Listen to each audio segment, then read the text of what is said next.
सबको जय मसीह की, प्रेज द लॉर्ड। परमेश्वर आप सबको शांति दे। और हम परमेश्वर के वचन से सीख रहे हैं। ये भाग 2 है। जैसे मैंने पहले भाग में कहा, wisdom is more powerful than strong. बुद्धि एक शक्तिशाली व्यक्ति से ज्यादा सामर्थ्य है। और अगर आपने परमेश्वर से बुद्धि पाया है, आप किसी भी शक्तिशाली या एक बलवंत व्यक्ति से आप ज्यादा शक्तिशाली हैं, आप ज्यादा सामर्थ्य है। बाइबल में लिखा है, एक बुद्धिमान व्यक्ति 10 शूरवीरों से भी ज्यादा सामर्थ्य है, या 10 हाकिमों से भी ज्यादा सामर्थ्य है। जैसे मैंने पहले भाग में कहा, अगर आपने वो नहीं देखा, कृपया जरूर देख लीजिए। YouTube पर आप हमारे पहले भाग को देख सकते हैं। और वहां पर परमेश्वर के वचन में लिखा है कि सोने चांदी से बढ़कर बुद्धि को प्राप्त करो। सोने चांदी से, ये अनमोल है, बुद्धि अनमोल है।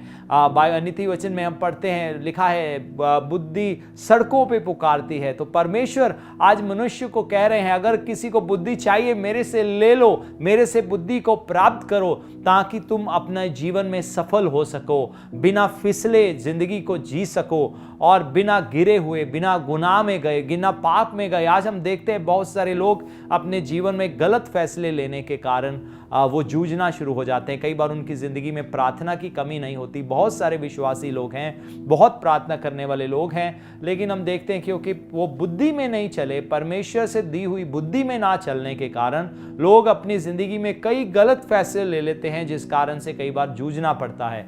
तो जैसे मैंने पहले भाग में कहा, 2 कारण से इंसान के जीवन में या एक विश्वासी के जीवन में मुश्किलें आती हैं। तो विश्वासी के जीवन में मुश्किल आने का पहला कारण है क्योंकि हम एक गिरी हुई, एक पाप भरी दुनिया में रहते हैं, जहां पर दूसरों की गलतियां भी हमें इफेक्ट करती है।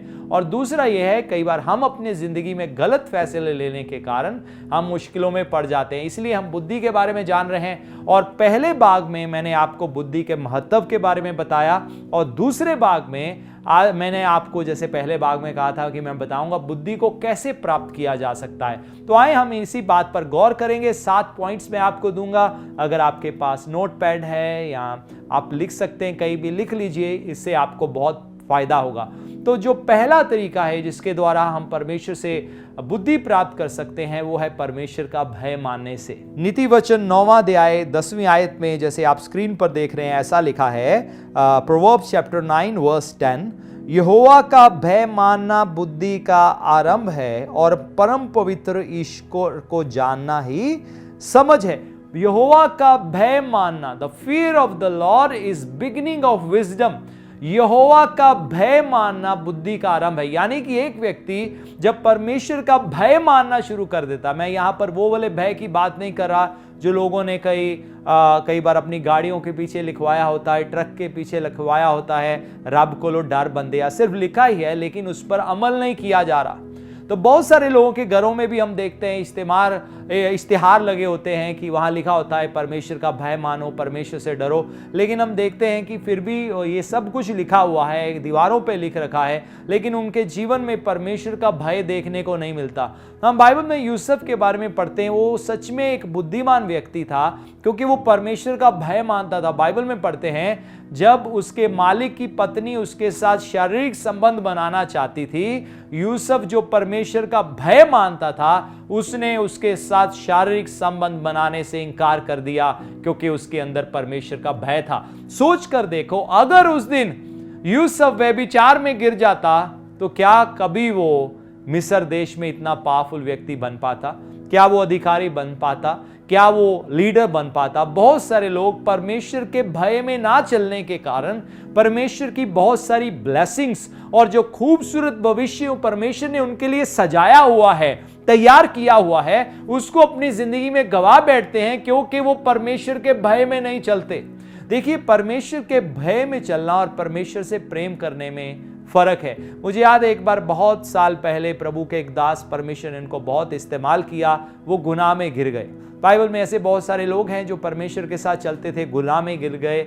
हम सुलेमान के बारे में पढ़ते हैं, दाऊद से भी गुनाह हुआ, उसने मन फिराया और परमेश्वर के पास वापस आया। तो इसी प्रकार से प्रभु के एक दास थे, वो शारीरिक गुनाह में गिर गए। तो कुछ समय के बाद, काफी महीनों के बाद, एक दिन उनका टीवी पे इंटरव्यू किया गया और इंटरव्यू में पूछा गया कि आप गुनाह में कैसे पड़ गए, क्या आपने परमेश्वर से प्रेम करना बंद कर दिया था? उन्होंने कहा नहीं, मैंने परमेश्वर से प्रेम करना कभी बंद नहीं किया, लेकिन परमेश्वर का भय मानना मैंने बंद कर दिया था। और देखिए कैसे जब उन्होंने परमेश्वर का भय मानना बंद कर दिया, वो अपनी जिंदगी मूर्खता में जीना शुरू हो गए। तो उन्होंने कहा यहीं से मेरी जीवन में मूर्खता का आरंभ हो गया, जब मैंने परमेश्वर का भय मानना बंद कर दिया। यानी कि जैसे बाइबल में लिखा है, परमेश्वर का भय मानना बुद्धि का आरंभ है और परमेश्वर का भय ना मानना मूर्खता का आरंभ है। यानी कि एक व्यक्ति जब अपने जीवन में परमेश्वर का भय मानना बंद कर देता है, तो अब उसने अपने जीवन में एक नए रास्ते पर चलना शुरू कर दिया है, जो कि मूर्खता का रास्ता है। तो इसलिए परमेश्वर का भय मानना बहुत इंपॉर्टेंट है। और बाइबल में लिखा है परमेश्वर का भय शुद्ध है। बाइबल में लिखा है परमेश्वर का भय मानने वाला व्यक्ति पाप से नफरत करता है, पाप से घृणा करता है, पाप से दूर रहता है। तो अगर आप परमेश्वर के भय में चलने वाले व्यक्ति हैं, आपके जीवन में बुद्धि का आरंभ हो गया है।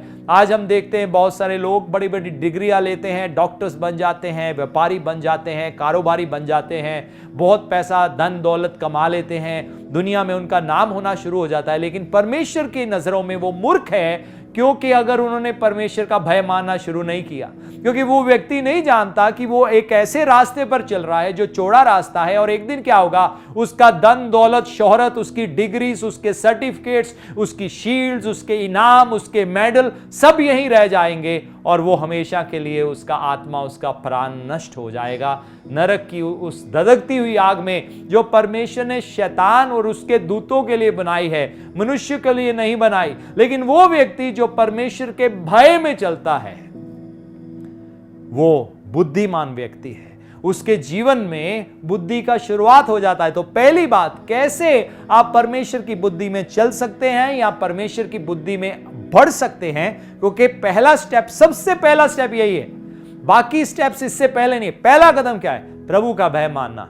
अपने जीवन के हर फैसले में, अपने बोलचाल में, अपनी जुबान से, अपने जिस्म से, अपने हाव भाव से, और अपने जीवन के हर फैसले और हर कार्य के द्वारा हम परमेश्वर के नाम को महिमा देते हैं। हालेलुया। तो हम प्रभु के भय में, सो ये था पहला। दूसरी बात हम देखेंगे, इसके बारे में लिखा है भजन संहिता 51 और उसका 6 आयत में, साम चैप्टर 51 और वर्स 6, जैसे आप स्क्रीन पर देख रहे हैं, देख तू हृदय की सच्चाई से प्रसन्न होता है और मेरे मन ही में ज्ञान सिखाता है। परमेश्वर हृदय की सिधाई से प्रसन्न होते हैं और हमारे मन में ज्ञान सिखाते हैं। यहां पर अंदरूनी व्यक्ति के बारे में बात हो रहा है। हमारा इनर मैन, हमारा अंदरूनी मनुष्य, यानी कि जो हम हैं वो नहीं जो बाहर शरीर से दिखता है, लेकिन अंदरूनी इंसान, हमारा स्पिरिट, हम जो स्पिरिट हैं। और यहां पर हम देखते हैं, हम क्या सीखते हैं यहां से हम सीखते हैं परमेश्वर के साथ रिश्ता। देखो, परमेश्वर के साथ हम शरीर से रिश्ता नहीं बना सकते, लेकिन आत्मा में रिश्ता बनाते हैं, क्योंकि परमेश्वर आत्मा है। और परमेश्वर को बाइबल में लिखा है, उन आराधकों की खोज है जो आत्मा और सच्चाई से उसकी आराधना करे। बहुत सारे लोग शरीर से आत्मिक गीत गाते हैं, बहुत सारे लोग शरीर से मसीह गीत गाते हैं। लोगों को उनकी आवाज अच्छी लगती है, उनका बजाना अच्छा लगता है, धुन अच्छी लगती है, सब कुछ अच्छा लग रहा है, लेकिन जब तक वो शरीर से हो रहा है, परमेश्वर के साथ कोई मेल नहीं हो रहा, परमेश्वर के दिल को नहीं भा रहा। लेकिन जब आत्मा में होता है, हो सकता है कि व्यक्ति की आवाज अच्छी ना हो, उसको साज बहुत अच्छा ना बजाना आता हो, लेकिन जब वो आत्मा में परमेश्वर के साथ मेल करता है, जब वो सच में हृदय की सच्चाई से, हृदय की गहराई से प्रभु से प्रेम करता है, प्रभु के साथ जुड़ना चाहता है, तो परमेश्वर प्रसन्न होते हैं, वहां पर उसके लिए आशीष है। तो दूसरी बात यह है, जब परमेश्वर के साथ हम इंटीमेसी में जुड़ते हैं, जब हम परमेश्वर के साथ रिश्ते में जुड़ते हैं, बाइबल में लिखा है बुद्धिमान की संगति से हम और बुद्धिमान हो जाते हैं।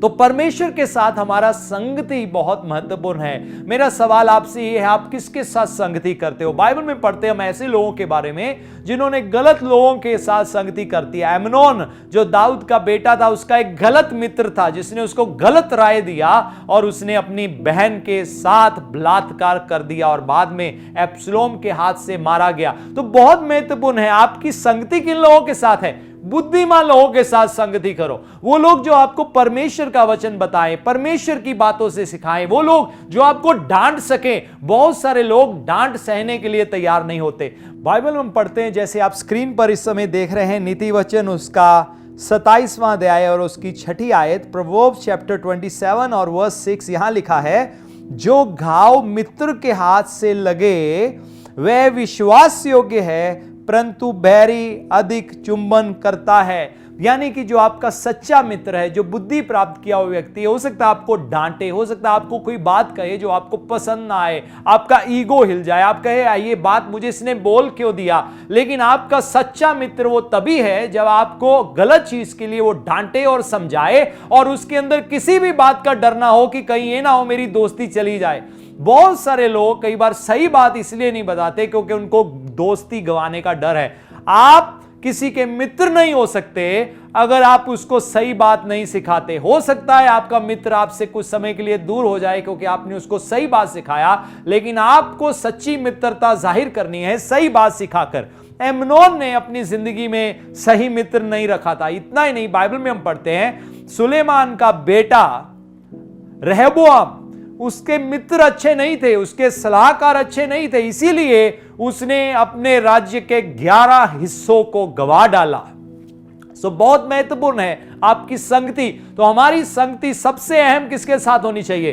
परमेश्वर के साथ। तो बुद्धिमान की संगति करने से हम और भी बुद्धिमान हो जाते हैं। तो इसलिए परमेश्वर के साथ आपका निजी रिश्ता, आपका संबंध बहुत महत्वपूर्ण है। तो परमेश्वर के साथ जुड़े रहे, धन्यवाद करते रहें, प्रार्थना में लगे रहें, परमेश्वर के साथ उस रिश्ते में, उस प्रेम संबंध में परमेश्वर के साथ चलते रहें। इससे क्या होगा? आप और अधिक बुद्धिमान होते चले जाएंगे। जो तीसरी बात है वो ये है, हम पढ़ेंगे रोमी चैप्टर 29 और वर्स 29 में लिखा है, गुप्त बातें हमारे परमेश्वर यहोवा के वश में है, परंतु जो प्रकट की गई हैं वे सदा के लिए हमारे और हमारे वंश में रहेंगी, इसलिए कि इस व्यवस्था की सब बातें पूरी की जाएं। तो यहां पर लिखा है परमेश्वर से प्रकाशन हासिल करने के बारे में, डिवाइन रेवलेशन।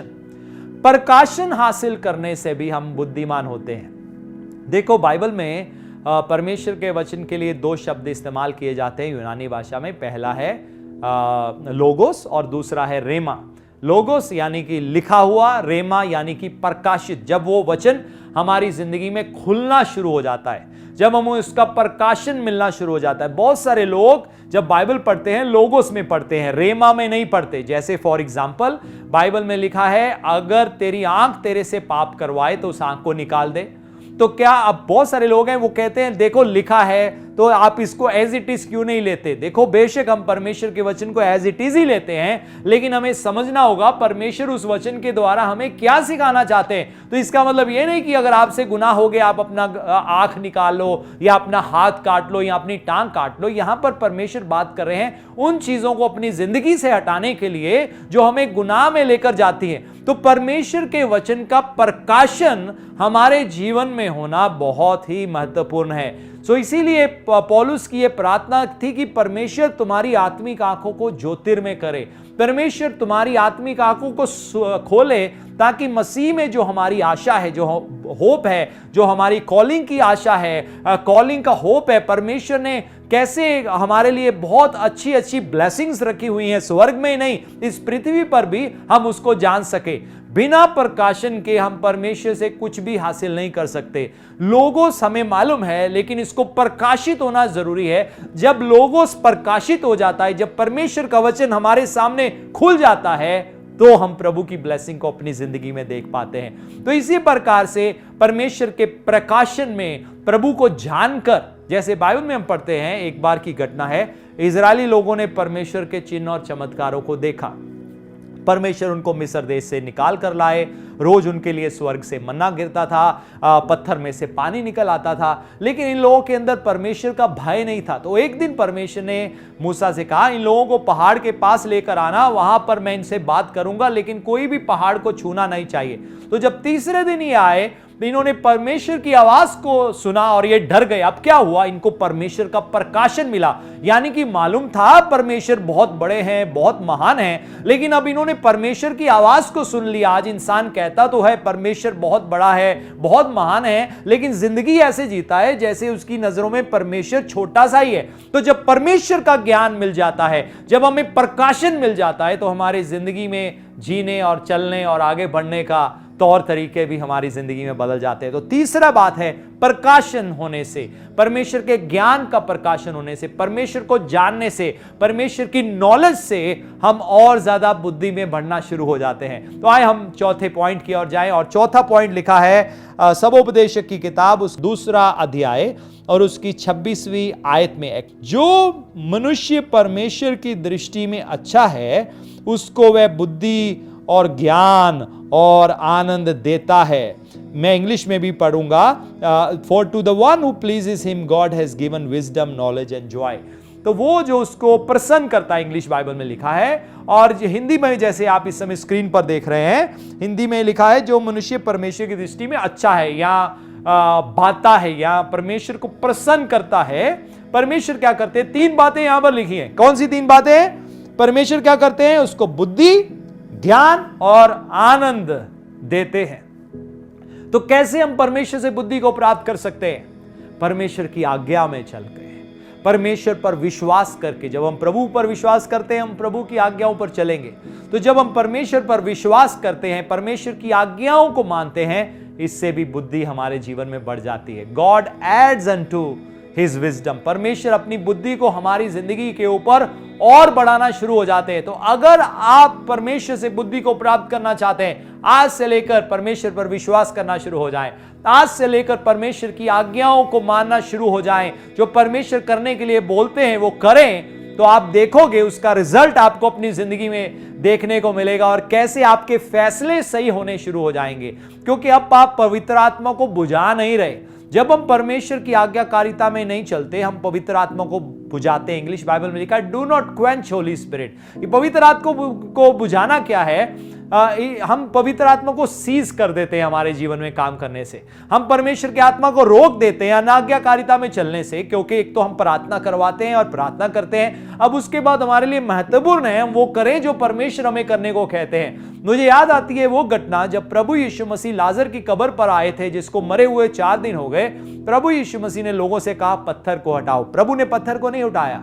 प्रभु चाहते तो अपनी एक शब्द से पत्थर को भी हटा सकते थे। वो जो तूफानों को रोकता है, जिसकी आवाज से पहाड़ तड़क जाते हैं, वो जिसने कहा कि अगर तू कहे तो पहाड़ समुद्र में जा डूबे, तो क्या वो पत्थर हट नहीं सकता था? लेकिन प्रभु ने लोगों को वो करने का आज्ञा दिया, और जब लोगों ने वो किया जो परमेश्वर ने करने को कहा, उन्होंने एक चमत्कार को देखा, लाजर जीवित हो गया। लाजर जीवित हो गया। सो बहुत महत्वपूर्ण है हमारे जीवन में परमेश्वर की आज्ञाकारिता पर चलना और परमेश्वर पर विश्वास करना, ताकि हम परमेश्वर के चमत्कार को अपने जीवन में देख सके। तो वो व्यक्ति जो परमेश्वर की आज्ञाओं पर चलता है, परमेश्वर पर विश्वास करता है, वो अपने जीवन में परमेश्वर से बहुतायत से बढ़ चढ़कर बुद्धि को प्राप्त करता है। हालेलुया। तो बुद्धि में बढ़ना है, आज फैसला करें, प्रभु पर विश्वास करेंगे और परमेश्वर की आज्ञाओं में चलते रहेंगे। अगली बात जो मैं करूंगा वो है 5वीं बात, जिसके बारे में लिखा है नीति वचन उसका 11 अध्याय और 2 आयत में, प्रोवर्ब्स चैप्टर 11 वर्स 2, यहां पर लिखा है जब अभिमान होता है तब अपमान भी होता है, परंतु नम्र लोगों में बुद्धि होती है। इंग्लिश बाइबल में लिखा है विद ह्यूमिलिटी कम्स विजडम। तो जब एक व्यक्ति अपने जीवन में परमेश्वर की नम्रता में चलना शुरू हो जाता है, तो परमेश्वर से वो बुद्धि को प्राप्त करता है। तो अगर आज आप अपने आप को नम्र करने का फैसला करें, नम्र, प्रभु हम हर तरह की ईगो को हटा रहे हैं। मालूम है ईगो हमारा बहुत बड़ा दुश्मन है, प्राइड हमारा बहुत बड़ा दुश्मन है। हमें लगता है हम सब खुद ही कर लेंगे, हम ये कर लेंगे, हम वो कर लेंगे, हम ऐसा क्यों कर लेंगे, ऐसा कर लेंगे, वैसा कर लेंगे। हम किसी से करेक्शन लेने को तैयार नहीं है, हम अपनी गलती को मानने को तैयार नहीं है। कई बार प्राइड के कारण हम देखते हैं, कई बार लोग ऐसे होते हैं जिनको पता होता है उन्होंने गलती की है, लेकिन अपने घमंड के कारण वो झुकना नहीं चाहते। ऐसा व्यक्ति परमेश्वर से कभी भी बुद्धि को प्राप्त नहीं कर सकता। बाइबल में पढ़कर देखो, प्रभु यीशु मसीह ने हमारे लिए उदाहरण छोड़ दिया। क्या किया? परमेश्वर के तुल्य होते हुए भी, यानी कि परमेश्वर होते हुए भी अपने आप को शून्य कर लिया, दास का रूप धारण किया, क्रूस की मृत्यु को सह लिया, आज्ञाकारिता में चले। इसलिए उनको वो नाम मिला जो सब नामों से ऊंचा है, कि हर एक घुटना टिक जाएगा, हर एक जुबान अंगीकार करेगी यीशु ही प्रभु है। हालेलुया। देखो नम्रता ने कैसे ब्लेसिंग्स के रास्ते खोल दिए। तो नम्रता, अगर आप एक नम्र व्यक्ति हैं, अगर आपने फैसला किया है मुझे नम्रता में चलना है, परमेश्वर आपको बुद्धि देंगे।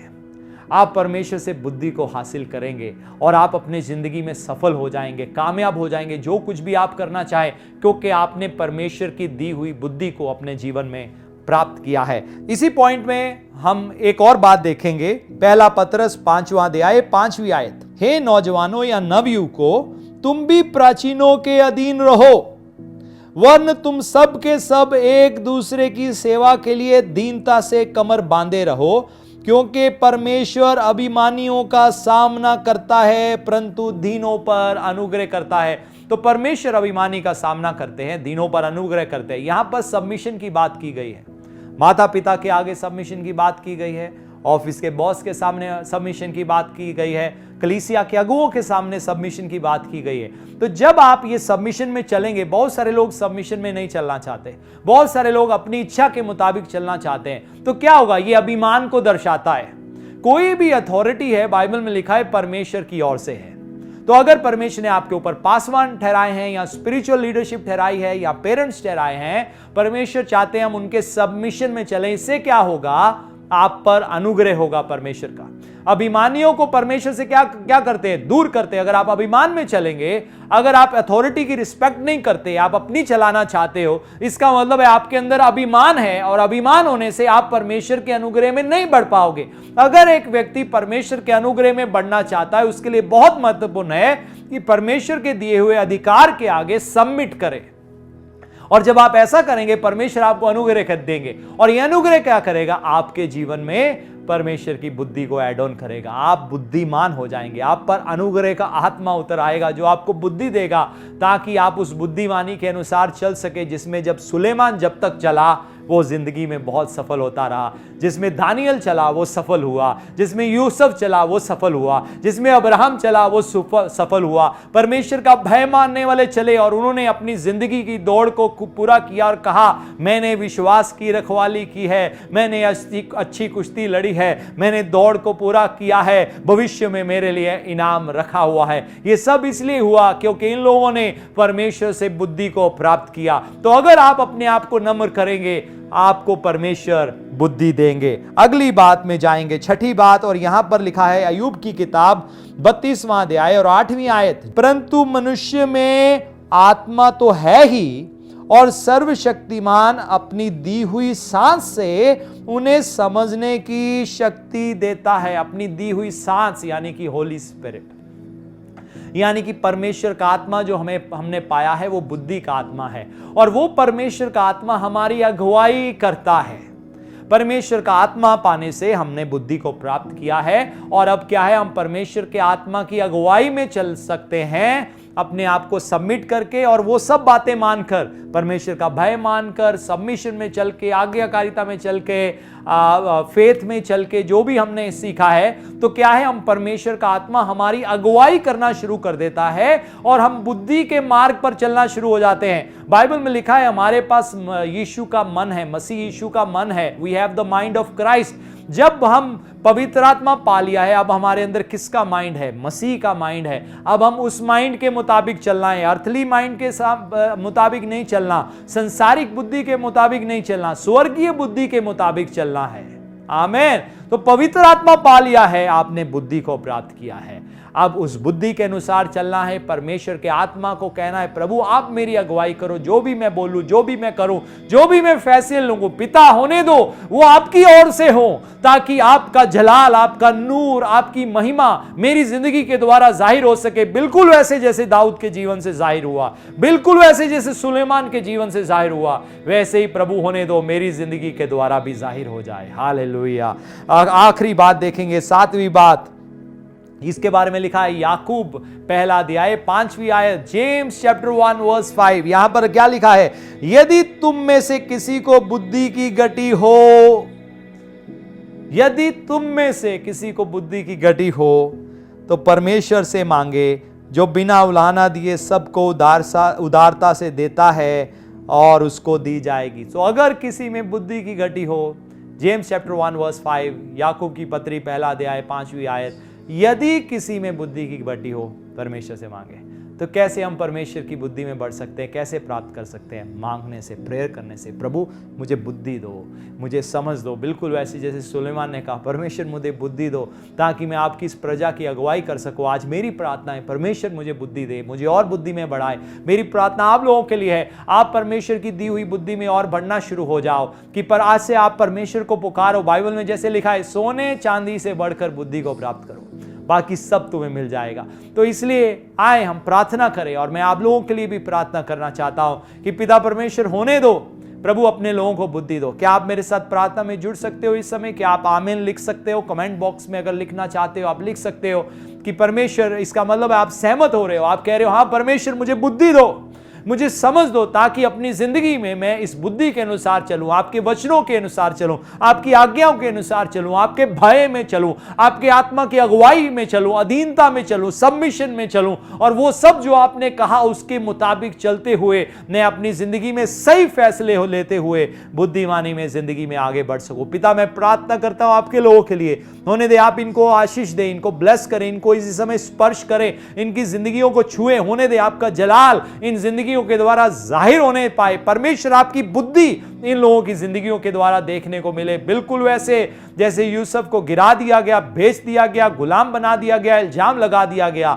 लेकिन आपने उसको ऊंचा खड़ा किया और आपकी बुद्धि कौमों ने देखी। बिल्कुल वैसे ही इनकी जिंदगी में, मुझे नहीं मालूम ये कैसे हालातों से गुजर रहे हैं, इनके साथ क्या बीत रही है, लोगों ने इनके साथ क्या किया, लेकिन मेरी प्रार्थना है ये आपसे बुद्धि प्राप्त करें ताकि एक दिन आपकी बुद्धि, आपका विजडम इनकी जिंदगियों के द्वारा दिखाई दे और आपके नाम को महिमा मिल सके। आपका धन्यवाद यीशु मसीह के नाम में, आमेन, हालेलुया। सच में प्रभु का वचन कितना सामर्थ्य है। मैं ज्यादा समय नहीं लेना चाहता हूं, मेरा समय पूरा हो गया, लेकिन मैं आखिर में चाहता हूं आप हमारी सेवकाई के लिए आपसे रिक्वेस्ट है, प्रार्थनाओं में याद रखें, उसके साथ साथ हमारे सेवकाई के साथ सहयोगी बन जाए, ताकि परमेश्वर ने जो हमें दर्शन दिया है बहुत सारी कलीसियाओं को स्थापित करने का, उसके साथ साथ बाइबल ट्रेनिंग सेंटर बनाने का, मीडिया के प्रोग्राम के द्वारा, आराधना के गीतों के द्वारा, और भी बाकी हम जो स्कूल ऑफ म्यूजिक और सारी चीजें करते हैं उसके द्वारा हम परमेश्वर के राज्य की बढ़ोतरी इस संसार में देखना चाहते हैं। और ये तभी संभव होता है जब आप हमें प्रार्थनाओं में याद रखते हैं, और ये संभव होता है जब आप हमारे साथ सहयोगी बन जाते हैं। तो कृपया हमारी सेवकाई के साथ सहयोगी बने। जैसे आप पहले ही स्क्रीन पर हमारे अकाउंट डिटेल्स को देख रहे हैं, आप इसमें अपने टाइट्स या ऑफरिंग्स या आप अपने भेज सकते हैं, ताकि हम परमेश्वर के कार्य में इसको लगा सकें और परमेश्वर के कार्य करने में कोई भी गति ना हो, क्योंकि परमेश्वर का दर्शन बहुत बड़ा है, परमेश्वर बहुत बड़े हैं, परमेश्वर महान है, परमेश्वर अपना कार्य करेंगे। लेकिन जब लोग एक मन हो जाते हैं, जब लोग मिल जाते हैं, तो परमेश्वर का कार्य पूरा हो जाता है। इसलिए हम आपसे रिक्वेस्ट करते हैं हमारे साथ सेवकाई में खड़े हो जाएं, क्योंकि हम चाहते हैं परमेश्वर के कार्य को और बढ़ चढ़ के करने के लिए। हमारे साथ बहुत सारे लीडर्स हैं, प्रभु के बहुत सारे सेवक लोग हैं, बहुत सारे कार्य करने के लिए तैयार हैं। और जब आप हमारे साथ इस दर्शन में, इस विजन में, जो गॉड गिवन विजन है, जब परमेश्वर की ओर से दर्शन है, जब आप इसमें सहमत हो जाएंगे, आप हमारे साथ मिल जाएंगे, तो हम परमेश्वर के कार्य को आगे बढ़ते हुए देख सकते हैं। तो हो सकता है आप में से कोई वन टाइम ऑफरिंग देना चाहता हो, तो कोई बात नहीं, बहुत थैंक यू है। हो सकता है कोई मंथली सपोर्टर बनना चाहता हो, वीकली सपोर्टर बनना चाहता हो, तो बहुत थैंक यू है उन लोगों के लिए जो मंथली सपोर्टर्स बनना चाहते हैं, क्योंकि इससे हम प्री प्लानिंग कर सकते हैं, हमें अगले महीने क्या करना है और उसके बाद क्या करना है। तो इस सहयोग के लिए बहुत धन्यवाद। तो हम रियली चाहते हैं आप हमारे सहयोगी बन जाएं, हमारे साथ पार्टनरशिप करें परमेश्वर के इस कार्य में, ताकि हम प्रभु के कार्य को आगे बढ़ा सकें।